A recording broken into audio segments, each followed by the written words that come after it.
Hawaii Blues fan. We're bleeding blue with you. Let's go Blues! Let's go Blues!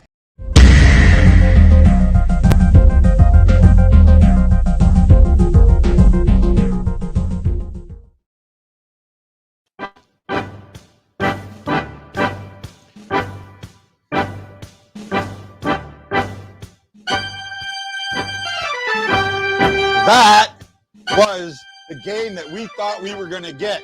So, hey, this is Guy, the Hawaii Blues fan. Welcome to the BlueNote Fan Report post-game show. If you are seeing this from Facebook, from my page, please share this out to other groups. Unfortunately, I don't have enough time to do it. I'm waiting for my buddy from Phoenix, to Arizona sports guy, to come back on and see what he has to say, make sure that I shared it and didn't screw up. Nope, I sent it to him, so I'm waiting on him to show up. That's what we needed. We needed that, and you know what? That's exactly why we got Hoffman. Freaking Mike Hoffman's a blue. Yes, yes, yes, yes. Oh my God, that was the most beautiful shot I think he's ever. That is one of his first clean goals. What did I say before this game? I said Mike Hoffman was scoring. I said it, and yes, you did.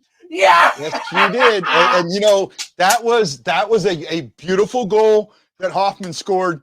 You know, we needed this, and I had said.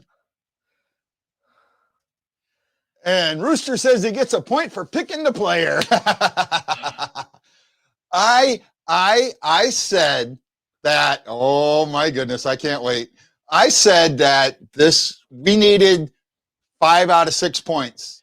And this game looked like it was going to be that one, but I like how he lost the jersey. You cannot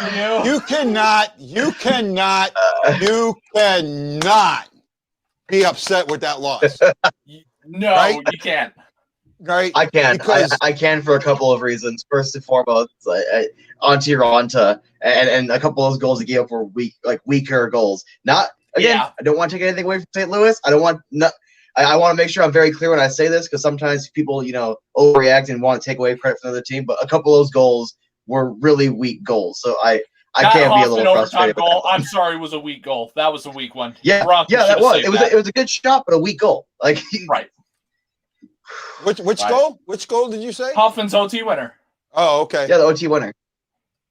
That should have been a pretty easy glove save. I'm sorry. That should have been real easy. Well, I think he got beat on the glove side way too many times. It looked like Hoffman was going to do a snapshot, and he went to the slap shot, and that might have confused Ranta.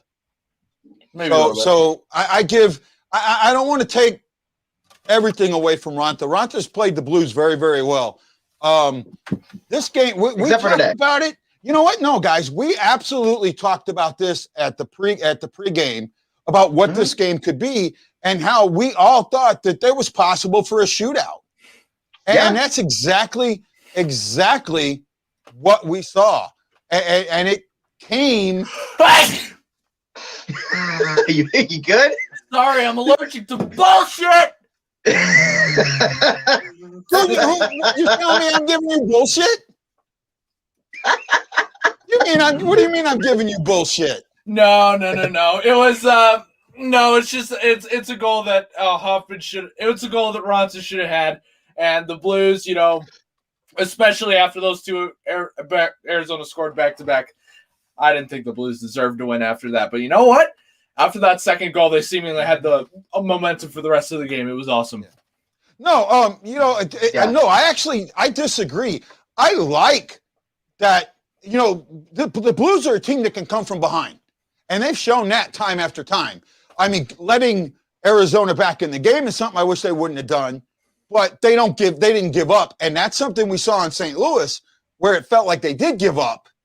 Here it didn't, right? And here it felt like the pressure was on Arizona and not on St. Louis, and that's why we saw some of the stuff that we saw. Sorry, I'm just looking at. We go from Alex DeBrincat's OT winner was beautiful. He batted. You remember the Sidney Crosby goal against Buffalo where he batted it up and then batted it into the net? To bring up, Yes. did the exact same thing here. It was No. impressive. No, it was impressive. The OT winner, it was awesome. Yeah, Jordan. Arizona, your wife's getting credit for the hot dogs. Jordan made her made those hot dogs. Yeah, she during made the hot dogs and then said one of them's name is Kyra. Then Kyra scored like as soon as she sent that message. It was like, oh, please make more. Okay, we're gonna get amazing way. You just started a whole octopus hot dog revolution. It's going to be the next big thing. Wonderful. Okay, we're going to get a fourth. We're going to get 4 guys on here. We're going to really sandwich you, man. I got Tom Franklin from the Blue Notes Just coming push on. me in the bottom corner. Let's go. I just sent him the link, so I'm hoping he hops on here. I'm hoping he hops on here. So no, I'm happy with this game, and I know what you're saying about. And there we go.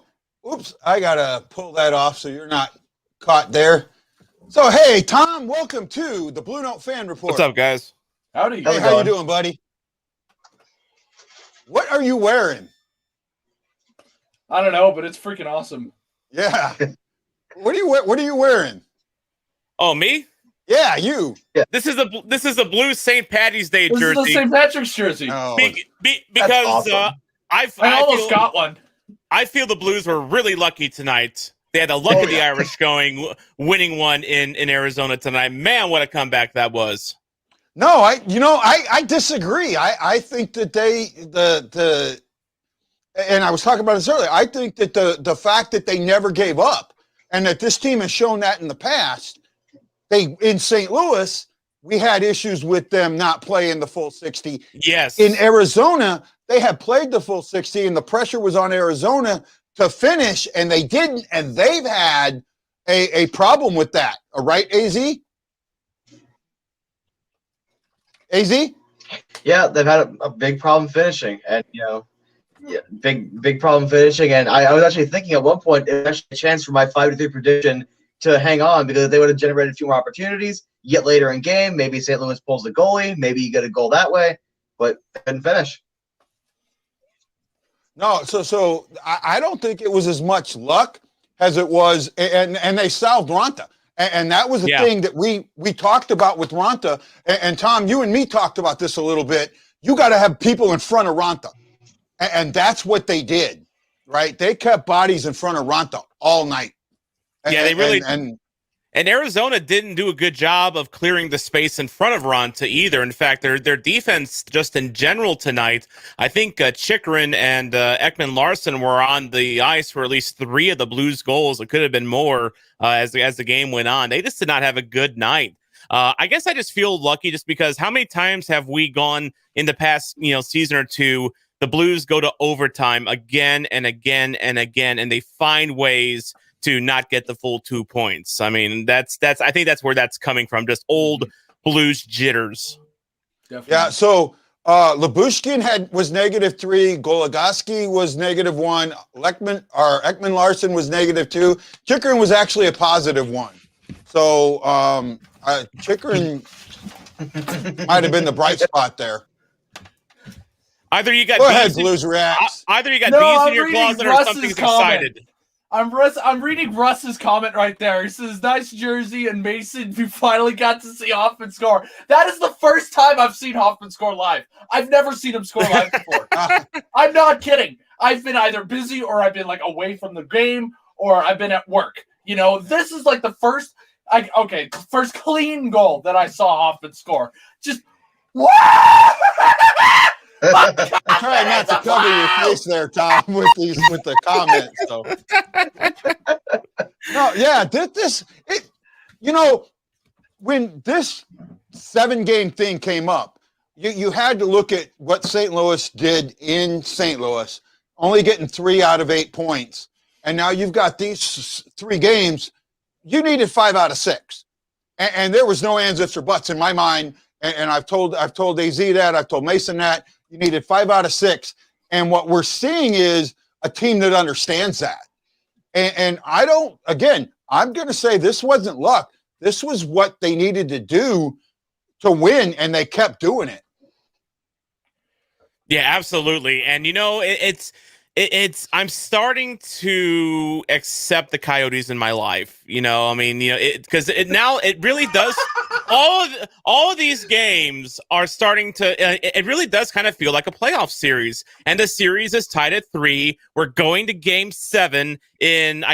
We're trying to debate. Do we call this the Keller Cup? Do we call it the Kachuk Cup? I mean, there needs to be a trophy after this series as given out to the winning team. I mean, what do you guys think? Depends who wins. The whole Kachuk Cup. No ifs, ands, buts. Kachuk Cup. Kachuk Cup? Okay. I'm going for a whole cup. Hull played for Phoenix too. Well, like a cup of coffee. Call it the Walt Cup. Don't call it Kachuk. But Kachuk actually played well for Phoenix. Hull played for what, a season? He didn't even play for a season. He played for like 2 weeks and then retired. Yeah, he decided he couldn't physically do it. It was right after the lockout.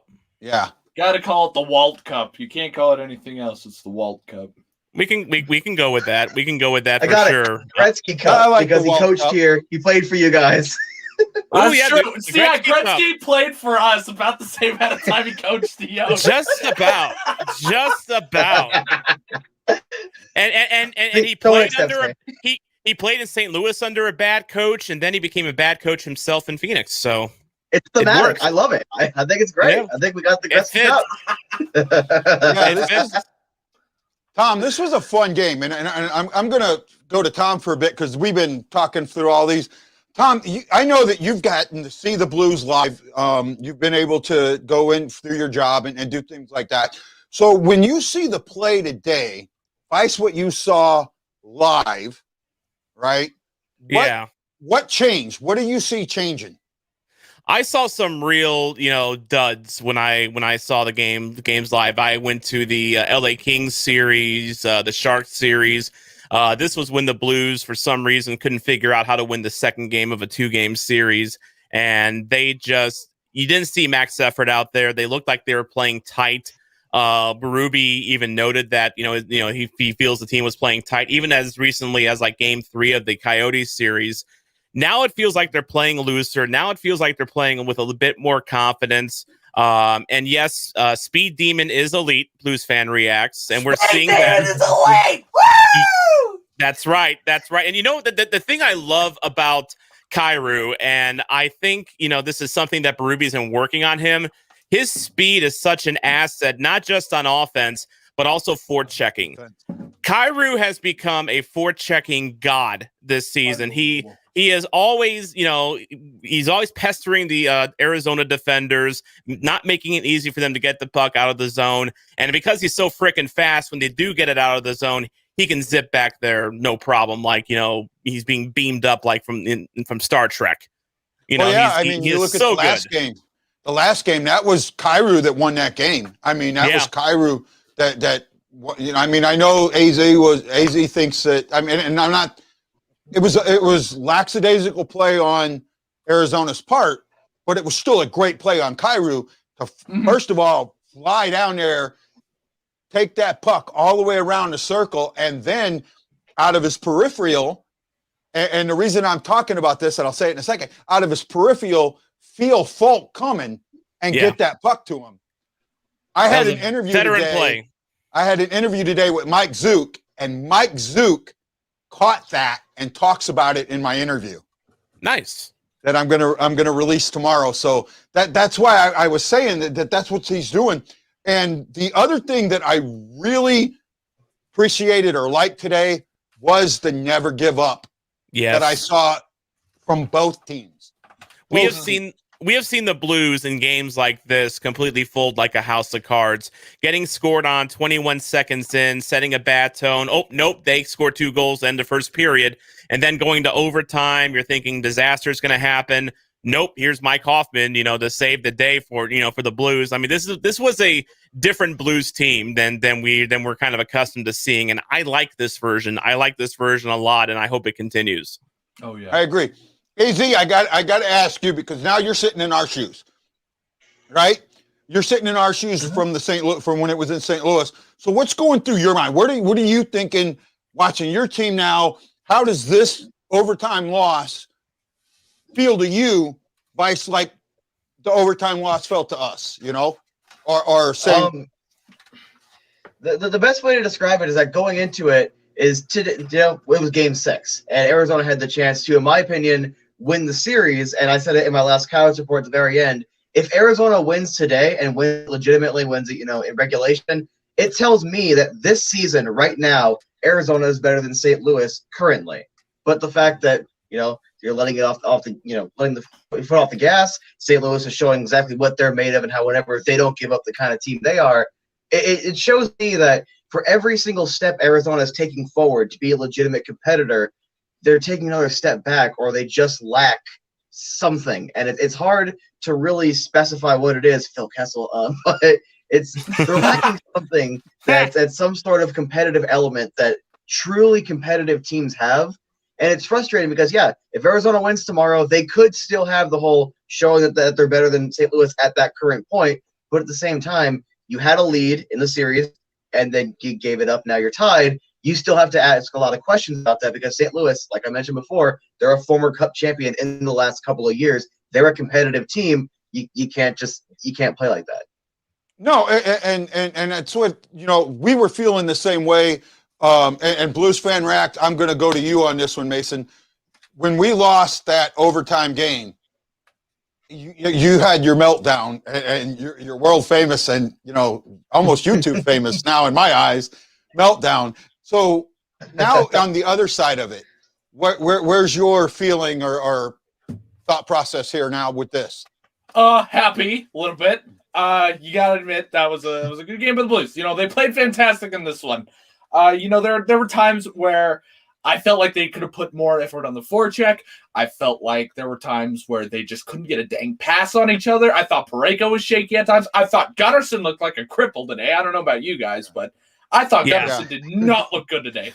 Gunnarsson, why was one of his worst games? Why was Gunnarsson in there and not McCullough, who has clearly outplayed him all season long and is capable, one of the few Blues defensemen capable of cleaning the area in front of Bennington But Mikkola got called down. He didn't just get put to the cat; he got called down. That I don't get it. He's been good. Me neither. Me neither. Start McCullough. Needs to get back in the net. Okay, hold on. Well, so did he get sent to? I didn't hear that. Did he get sent to the practice squad? Got sent back. Yeah, he got sent down to the AHL. Yeah. Oh, he got sent to the AHL? Yeah. Why? He got sent down. Well, he played more than 7 games. I'm not sure. It might be for cap reasons. I don't really know 100%.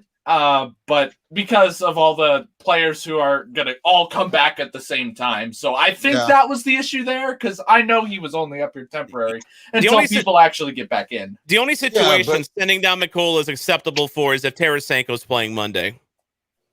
That's not happening. That's not happening. I don't think that's happening because he's not supposed to. But no, that's a surprise. But you know what? So this brings me to something that probably gets me in more trouble than anything else is how I talk about Berube. Here's a guy that has not been all that great with the younger guys. And here you've got a defenseman that has absolutely showed you he knows what he's doing out there. Yep. And you just screwed him. I don't understand. I don't think Berube's one of those coaches where he's weird about young players, but there are some instances where you kind of wonder, about his trust level with certain players. And I think McCullough is an interesting case in that regard. I mean, what more do you want McCullough to do? I mean, no, he's not going to be, a Paul Coffey, 25, 30 goal scorer. That's not his game. He's just a very solid, physical, big defenseman.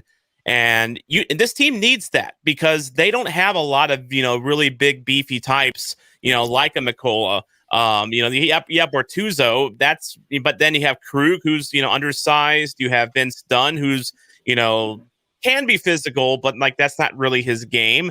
Parayko, of course, and then Falk. I mean, but it's just they're lacking that big bruiser. And I think I'd like to issue a correction.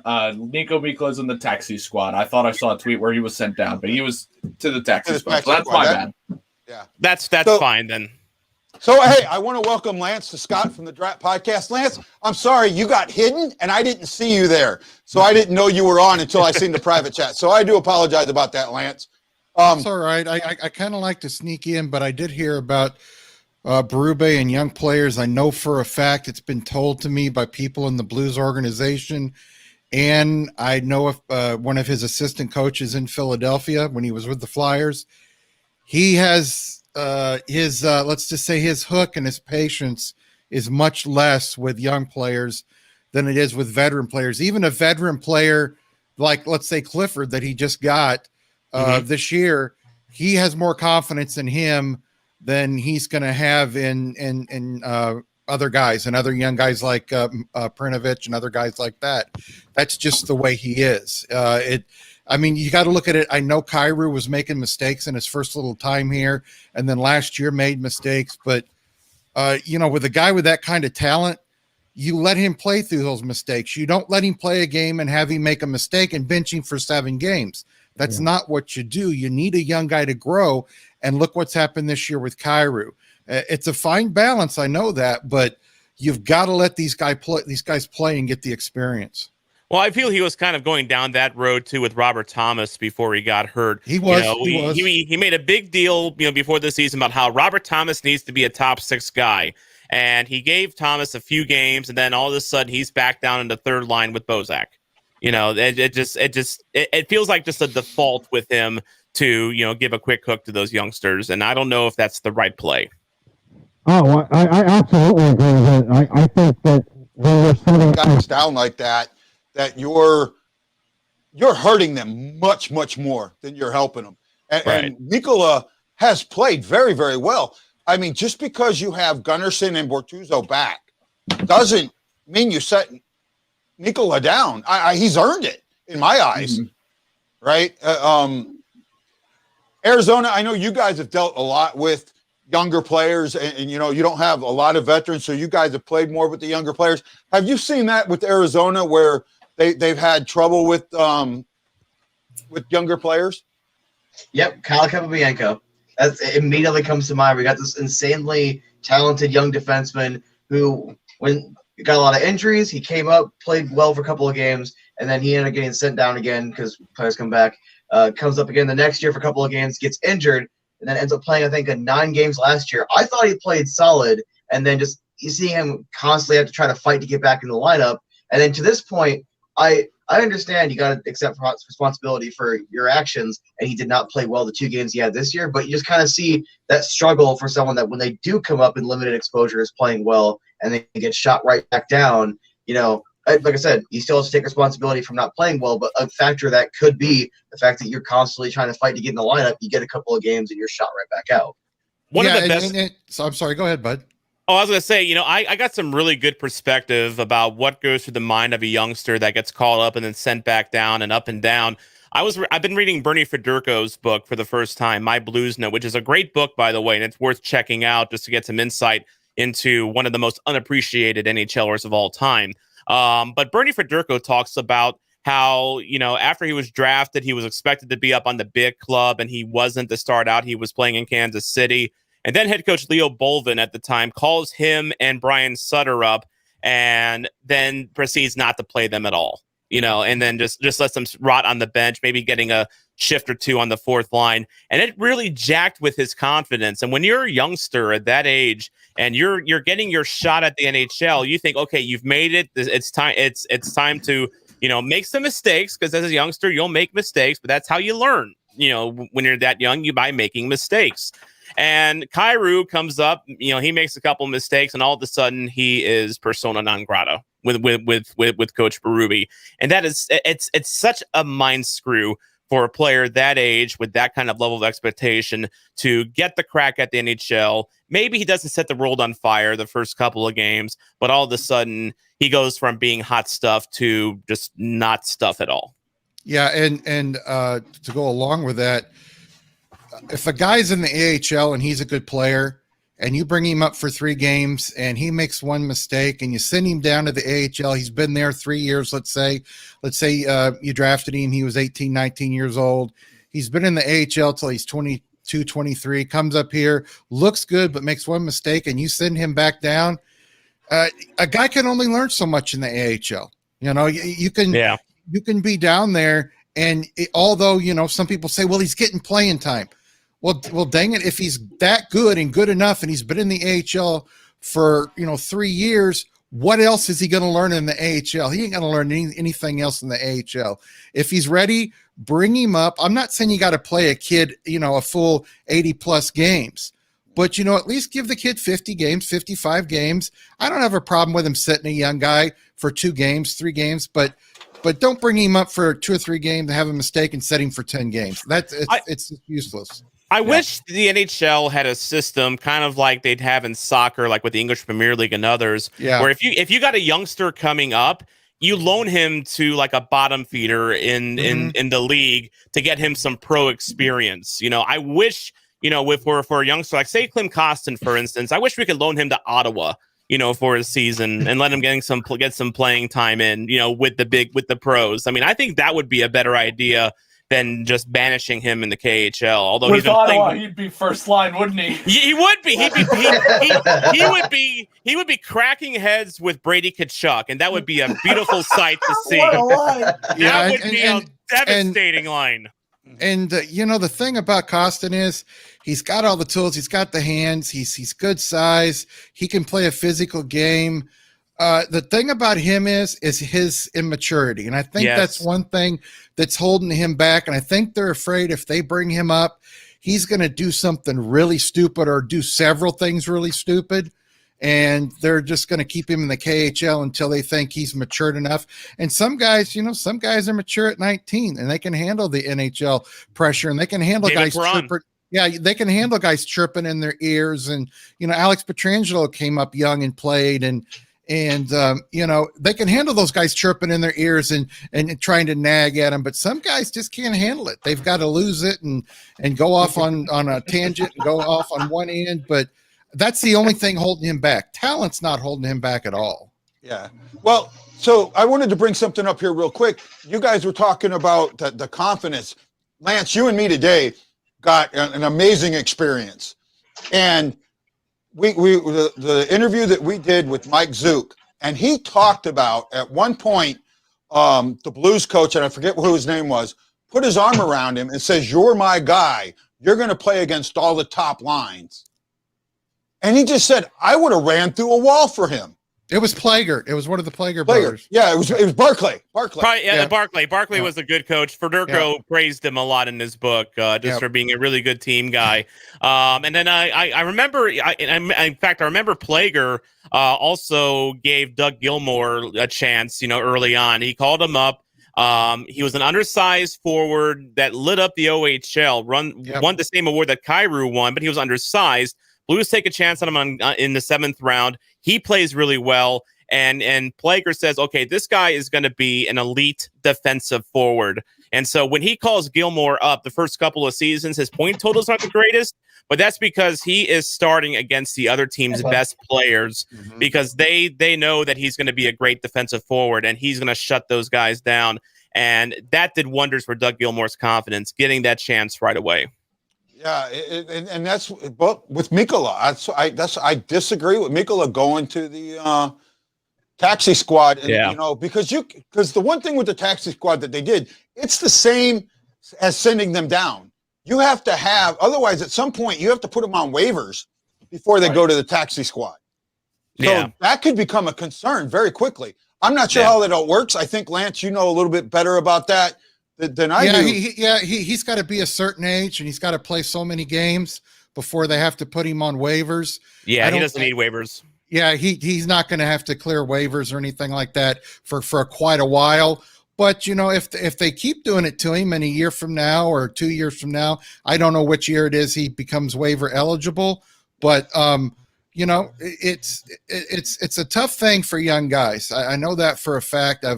I've seen it, young guys play and give them a little confidence, put your arm around him, kind of like a guy said that Mike Zook said, put your arm around him and say, listen, you're my top center. You're going to play on this line.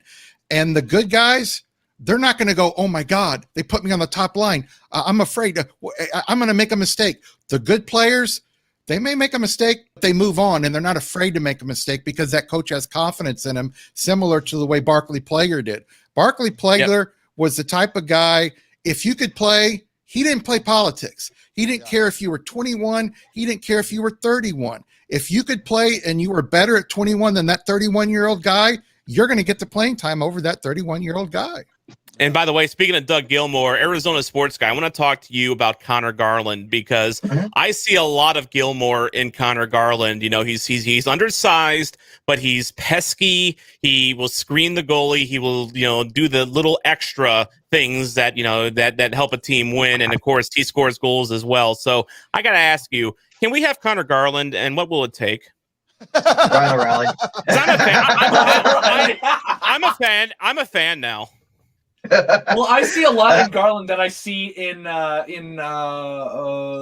Sheary. I see it they play very similarly. He's better. He's a better version of Sheary, in my opinion.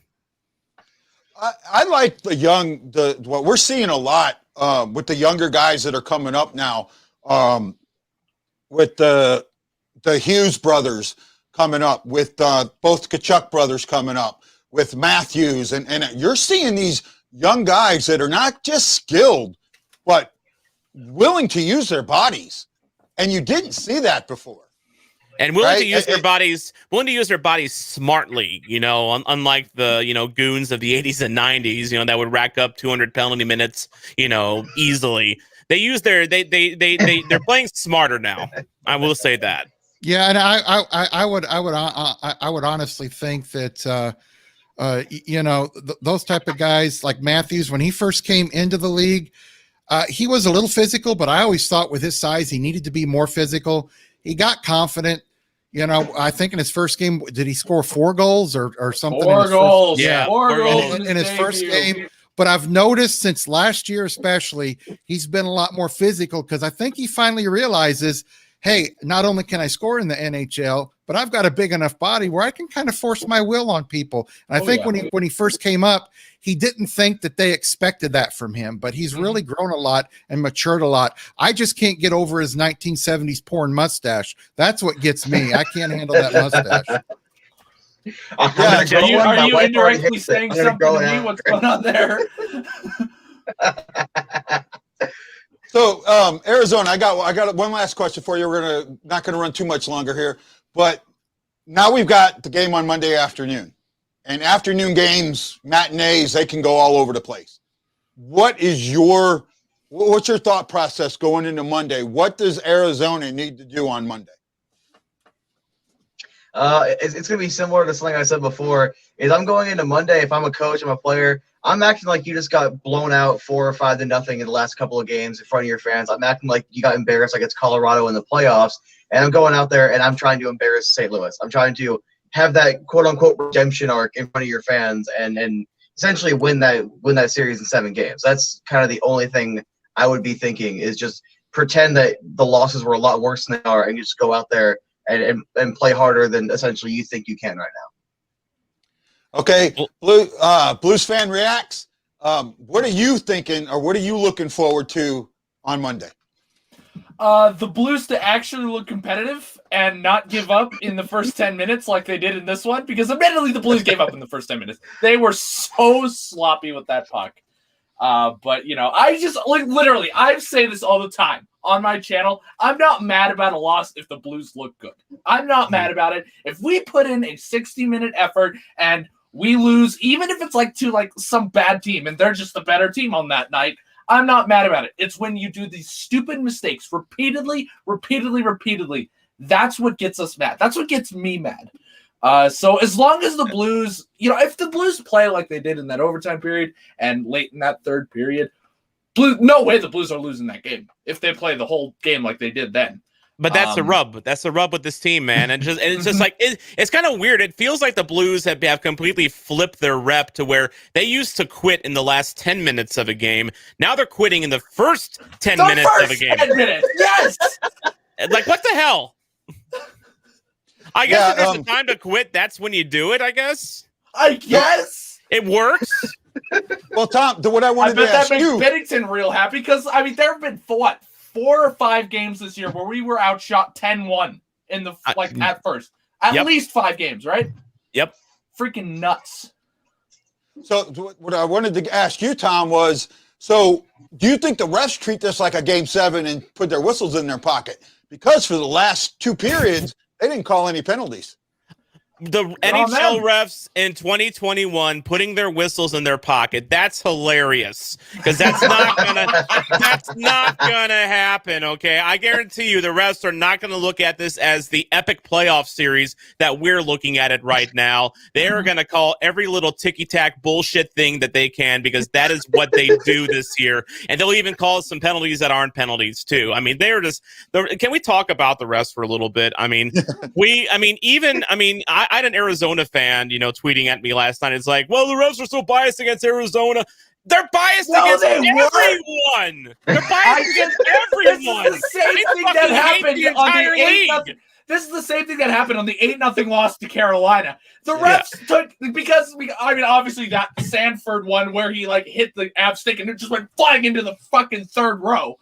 But that happened and he got called for that, and I was like, oh my god, really? But then Nazem Kadri got a hooking call with 10 minutes left in the third. And that just proved to me that the refs weren't biased. They just suck. They're incompetent. I'm blind. I'm deaf. I want to be a ref. And admittedly, I think the refs were slightly biased to the Blues tonight. I think so. I think so. There were a few calls that should have been. There was a few slashes on Falk that should have been called, especially which scares me for Game 7 because I fear that they're going to make up some of those calls for Arizona's benefit. But then again, who the fuck knows with these refs? You throw your arms up and just give up trying to rationalize them. I mean, why would you do that? Well, there was one distinct moment with I think it was 15 minutes into the third, 5 minutes left or something like that, where the Blues carried the puck. It was still tied or something. The Blues carried the puck in, and they had good pressure going in. And I'm like, oh, that was way offsides. And I was just watching. I was just watching it. I was like, if they better not score here. They better not score here because it's going to come back, and I'm going to yell. They better not score here. And then it cleared out of the zone. And I tell you what, that was the biggest sigh of relief I've ever done for the Blues, whiffing a play. I'm not kidding. Isn't it amazing on that Arizona goal that was called back because that one player was way offsides? The refs 4 feet off. The refs couldn't catch that, but they caught Barbashev's, high stick tip. I mean, what game are these guys watching? Well, it's a different officiating crew this time than the last game. Hold on, guys. Go ahead, Lance. I think what it comes down to, and I think most of us have watched hockey or played hockey for a long time, and you know what happens. I remember in the 70s and 80s, Kerry Frazier and Asselstein and all those refs back then. At the beginning of the year, the head of officiating goes over things with the NHL player safety and all these other people, and 90% of them don't know what they're talking about. They've never played the game, and they get with the head of the officiating and say, listen, we think there's too much slashing. We think there's too much hooking. So we want you to call everything that even looks like hooking. So when they do start calling it, I mean, you can just touch a guy with your stick now around his skates and it's tripping. You can just touch a guy around his arm and not hook him, and it's hooking. But they not only do that and they start calling everything, then they become inconsistent and they don't call nothing. It's the lack of inconsistency, just like it was a couple of years ago. You remember that goal in Boston where Jake Allen was pushed out of the crease by 3 Bruins players, and they said it wasn't goalie interference. But the next night I watched the game, I think it was Chicago or Carolina, and the guy wasn't even touched, and they called goalie interference. We're gonna continue to do this until we get people at the top of the head of officiating and the top of the NHL that truly know the game, that truly know how the game should be played and what should be called. I mean, when was the last time you guys have ever seen a cross-checking penalty called? And it goes on every game. It doesn't happen anymore. Mm-hmm. I guess that's just not what they're prioritizing this year. They're as consistent as NHL player safety, which, by the way, can we give a bit of a clap for player safety for finally suspending someone? They're not incompetent. Okay, correction. They're not totally incompetent. Woo! They got one. I thought they got that wrong though. I actually. Yeah, I thought they got it wrong. Guy says that it should have been one more game. I think it should have been one less game, to be honest. Because I think 2 was fair. I think it was fair. I think it was fair with 2. I'm okay with 2. It takes him out of the Blues series, for, and that's fine. I mean, I'm devil's advocate. And Sanford's fine. Sanford's fine, thankfully. But here's my argument. Here's my argument to this. Look at the hit that Blaze got his 2 games for. This hit was worse than that. Joke. But Guy, it's like I said earlier. You've got some people in player safety that play the game, that know the game, and you've got other people that have never played the game. So that guy that made that decision, or the group of people that made that decision on Blaze, probably didn't make the decision on the hit on Sanford. They're not all the same people making every single decision. There's nothing on paper that tells them, hey, this is what you should call. This is what shouldn't be called. This is what is a suspendable offense. This is what is not. There's nothing like that when it comes to player safety. And I get that. And that's why I feel that when they set a precedent, that's what should be followed. And if and it felt like they set a precedent with Blaze because he'd never been in trouble before. He never, nothing like that. And that wasn't a big hit. And his head was turned. So he wasn't aiming for the hit. Here it was. This guy was aiming for the hit. Now, I get it. Sanford changed his body, but he still was aiming for the hit. Yeah. So the hit was worse. If the hit was worse, the punishment should be worse. That's the primary point of contact, the head. Yes, the primary point of contact was the head, and their argument was that the hit was totally avoidable, and Larson just flat out did not avoid it at all, nor was he interested in avoiding it. No, he wasn't. Yeah. So that's what. Hey, you know what? I know when you do 4 and 5 guys, it seems like you guys can walk all. We've done a great job, guys. This has been a lot of fun. We got a few minutes left. I'm going to go around. Let each one of you talk about your channels and give your last thoughts on this game. AZ, I'm going to wait for you for last since you're the Arizona guy. I'm going to start with Blues Rants. My name is Mason. I go under the channel Blues Fan React, and I scream. That is true. Not for That's all I do. Ice cream. No, he doesn't scream for ice cream. He just screams for reasons. I scream for often no good reason, but I scream anyway. By the way, Blues Fan Reacts, I respect the hell out of you because Blue Notes also started in a closet, and you're broadcasting out of your closet right now. Thank you. Stick taps to you, sir. Easy Sports I started in a closet too. We all started. Once I because I'm thinking about moving out. I'm thinking of selling the house and moving to an apartment, and hopefully I get one that has like an actual office or studio room or something like that. Because the reason I use the closet is because it's the most soundproof place in the house. Exactly. So, that's why I used it. It's just it's just when I started doing video, the back shot of my dress slacks and dress shirts was not the most aesthetically pleasing, so that's why I took over half my living room. Well, I couldn't even tell you how many games I've recorded in my underwear, so I mean, but you can't tell. I'm in my underwear right now. What are you talking about? Yeah, it's too hot in the closet. You can't wear pants in the closet. The jersey was bad enough. Exactly.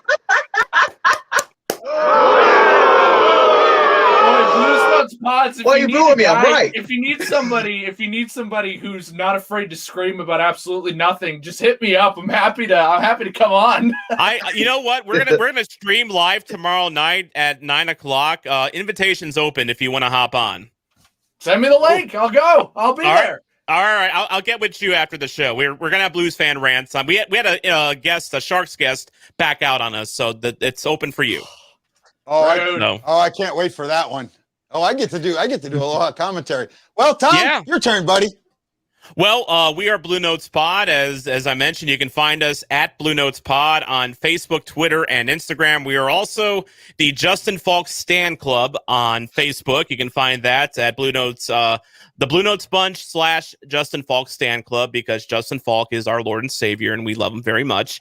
Tomorrow we will have, as Guy mentioned, Guy's latest Aloha commentary. Are you going to go out on location for this one, or what's your plan? For tomorrow? I think I'm going to do this one here, and I haven't. Okay. I'm actually still trying to figure out Well, it might be about Justin Falk and your love for Justin Falk since tomorrow's Valentine's Day. Let's do it. The porn stash, man. I mean, that is the ultimate Valentine's Day look. Justin Falk, right there. I got to see if I can find a picture of when I wore one of those back in the 90s. Oh God, I've been tempted to do one, but I don't have the courage. I don't have the courage. Plus, my mustache would look more like Andy Reid, and that's not the greatest look. So, moving on, we'll have that tomorrow. We'll also have Luke Whitbin, who is on Twitter at Teriyaki Fingers, doing his Week 5 recap wrap for us, summing up the week of Blues hockey in a nice tight 3-minute package for us. And then, as I mentioned, we'll probably have Blues fans react on tomorrow as well to yell about Blues hockey and, vent our pent-up rage over having to play the Coyotes again and again and again and again and again. I feel Blues fan reacts might be the catharsis that we need for that. And then I will say just real quick for Thursday's episode, we are going to be talking with the assistant brewer at Center Ice Brewery here in St. Louis, just to get a checkup on how they're doing with the pandemic and also just talk a little bit of hockey as well. It'll be a fun episode. We're recording that on Monday. It'll be live on Thursday. Okay, and we'll go to Lance from The Drop. You can email me at lanced@droppodcast.com. You can find me on Twitter at Drop Hockey Show. We are part of the Lineup Media network of podcasts. I haven't done a show in quite a while due to COVID going through with the family, but I will be doing one here shortly, and you can contact us that way. And I just appreciate everybody doing it. And one more thing is ours is a audio podcast, unlike, your guys' vlogs. But one more thing is I've got 1,324 followers on Twitter. If I can reach 2,000 by March 1st, I'm going to be giving away a Jordan Bennington jersey, a retro reverse. Ooh. So let your people know. All they have to do is follow. And I've got the tweet on there about it. They just got to retweet it. So if you want a Jordan Bennington jersey, follow us and make sure you listen to our audio podcast. Sometimes it's just me yakking, and other times I have guests such as Grant Fuhr, former Blue Roman Vopat, and other people like that. And I just appreciate people listening. And but you had me until you said reverse retro with that jersey. No, that thing needs to be cast into the fire. Oh, I like it. I love it. Ugly. Tonight's Coyotes reverse retro. That's a reverse retro. That is the pinnacle. Perfection. I don't like the Golden Knights one. I hate the Golden Knights. Why? I'm with you there. Vegas hasn't been around long enough to be retro. No. That's why I hate it. It's hideous. Red reverse retros suck. Okay. I like it. It's terrible. Well, AZ, like your turn, buddy. All right. So, hi, I'm the AZ sports guy. I talk about Arizona sports, so obviously I'm not very popular, but it's Arizona doesn't get a whole lot of love, so I got to show some love for my Rattlers, the Yotes, covered the Sting back when they were still a thing. Let's do a little retrospective on them, so whatever that I could do when it comes to that. And, of course, doing collabs with any and every hockey YouTube channel I can, because people like Guy and this guy over here, gems. Absolute gems, and it's always a lot of fun to hang out with you guys. So that's me. I'm a wild card. I'll pretend I know about any team so I can go hang out with anybody. Other than that, I'm just talking about Arizona to like 50 people. Hey, Guy, I want to ask you one more thing. Yeah. How many people out in Arizona pronounce it Gila Monster and not Gila Monster? No one. I've never heard anyone say Gila Monster. Oh, I'm originally from Southern California, and I used to have people when I was out there when they come in from Illinois, and they would call it Gila Monster, not Gila Monster. So I was just wondering if that's common. So anyway. Okay, I'm going Abe Lincoln. I don't know if you saw that last comment. I'm going Abe Lincoln. Yeah. I told my wife I was going to go full mustache tomorrow for Valentine's Day, but she gets her wish. I'm just going to shave the mustache and go Abe Lincoln tomorrow. A live stream is going to absolute shit when you're starting to get compared to Hitler. That's when it's time to, No, it wouldn't be the facial structure that I would think would bring that comment on, to be honest. Well, you know what, guys? You know what scares me about that? Is I'm of Jewish descent, so that terrifies me. I don't want to look like it. I apologize. Oh, why did we go there? Man, Jesus, I mean, cheer all the way. My God. This was a good show, and we just offended everyone. Shalom. I'm sorry. Shalom. Oh, my God. Shalom. I'm sorry. Jordan, you're Oh, a man. fucking monster. Thank you, Jordan. Okay, hey, guys. So, Yeah, thank you, Jordan. Mustache of all, God. Thanks, I don't know about guys. you guys, but I'm going to have to pray to Yahweh after this. Oh, I'm going to my have to spin goodness. my dreidel definitely after this for sure. Oh, my God. So I got to say this. First of all, I want to thank Lance for this morning. We had a wonderful conversation with Mike Zook. Great guy. I'm going to put that out tomorrow for Valentine's Day. If you want to really understand players from the late 70s, early 80s, he really gets into what it was like to play in those days. And I think we got some great information from him, especially about college players, because in that day, college players before 1980, the 1980 Olympics, were not looked highly upon. And the 80 Olympics changed that. And he talks a little bit about how that did and how he played with some of those guys and things like that. So it was really an interesting thing. And you know, I love talking about hockey, and I can talk forever. You guys already know that. But just having you guys with me when we're talking about these games, it really helps me because I know we inform other people, and that really makes it fun. That's why I love doing the Aloha commentary on the Blue Notes podcast. I know you guys support the Blue Notes fan report and the STLfanreport.com. I appreciate that. Me and Mason have just started connecting, and Tom, you had sent me a message earlier telling that's a solid connection, and I appreciate it. Yeah, you guys are fun together. Fun together.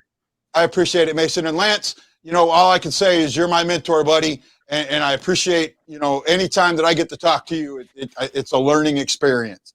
Thank you for the kind words, and I appreciate the time spent with you. Right, and AZ, you are always welcome. I don't care if we're playing Phoenix or the Sharks or whoever. You're always welcome, man. Always welcome. At least I left us an impression. Someone likes me. Well, guys, I gotta say, Arizona fans are hard to like. We don't have to talk to you for a little while, AZ. You know, after Mondays. So you know, I say we cherish it. Cherish the moments we have. Hey, I tell you, AZ can come anytime you want. Because it makes the pain of playing Arizona. Yeah, exactly. Is anybody else afraid that we may actually play them in the playoffs? Because I am. Say that. No, we'll beat St. Louis in the playoffs. Not convincingly. It'll go to 7 games if we can. I've got this gut feeling. We're not going to talk about that. I don't want to play that. Playoffs first, please. No. Let's look competitive until the playoffs first. Then we can talk about playoffs. Dude, we've got to deal with Arizona. Playoffs? We've got to deal with Arizona shit when they move to the Central Division next season. About playoffs? Let's go no playoffs for now, okay? Playoffs? It's too early. Oh my goodness! More heartbreak. Do you understand? There's too much left in this season. You don't understand. Arizona, there are bullies, okay? They stuff us in the fucking locker every time we play them. It's not fair. And I want to see them for a while, okay? We're the stock market and they're the Redditors. Yeah, that's what it is. That's a very good analogy. Very good analogy. That is. So does that make Vegas Dogecoin? Could be. Vegas Dogecoin. That makes Vegas, especially Vegas's Twitter account, that makes them Elon Musk just tweeting shit memes. While everybody's losing billions of dollars and stockbrokers are literally jumping from their apartment windows, he's just tweeting like, "Dogecoin to the moon!" And he's got a spliff in his mouth probably whenever he's tweeting too. Oh, of course. You just know that. Dude, I would love to smoke. Oh no, I would never wish being an AZ fan on anyone. You should try. You don't understand. That is the worst sport purgatory. That is look, as someone who grew up, I've been a Sonic the Hedgehog fan and Coyotes fan for more than 15 years. Heartbreak, disappointment, I would not wish that on anyone. All right, you guys at least got a cup. I'm so happy for you. I would not wish anyone to be an Arizona fan. I will say being a Cardinals football fan is probably a good version of purgatory. And Guy, you would know that because you remember when they were in St. Louis. Yeah. Yes, I do. And yes, I remember following them, and I remember the playoff game they had against Green Bay, and Green Bay just trounced them. Yeah. Well, you know what? Everybody's talking about how bad Arizona is, and he's in purgatory. How would you like to be the Florida Panthers and have more people at the game this year when they're only allowing 10% capacity than they had at half their games last year? I know. Don't wish that on Maybe there's all right. No. You gotta love the fact that Florida and Arizona fans are probably outpacing attendance in at least half the league this year. Probably. You've got to love it. You gotta love it. They've got both of them have good teams, and that's going to be fun in that division to watch. Yep. Along with the North Division. The North Division, that battle between Montreal and Toronto is going to be something. And they're just beating each other up and scoring a lot of goals every night. I'm an Arizona believer. Arizona does get a bad rap. You're right. And they get kind of treated like a redheaded stepchild, whether it's football or the NHL or, really any sport really kind of feels like. But we did between me, my co-host Wags, and Guy and Luke Whitbin, our music guy, we try to pick the how the West will be won, I guess. We picked the final division standings. All four of us picked Arizona to be in the playoffs, as number 4 team. So that's what I have them as. And we didn't do that just so we could be nice to you guys and, have you guys stop picking on us. We did it because we legit believed in you. Yeah, I agree with that. Warms my heart, buddy. At least someone believed in us. You got one believer. I mean, it's going to come down. I mean, 2. Yeah, that's true. Well, you know what? We're way out of time, guys. Hey, you know what? No, we got to do this again. Even with all 5 of us, man, just taking an hour and talking sports, do it on a non-game day. That'd be a lot of fun. I'll try and see what I can set up with all you guys. But hey, I love all you. Thank you so much. This is Guy, the Hawaii Blues fan, hitting the wrong button, saying aloha, mahalo. You know I'm bleeding blue with you, and I can't wait to see all you again on another BlueNote Fan Report. Aloha! Sorry we offended the Jews. Sorry we incited World War III.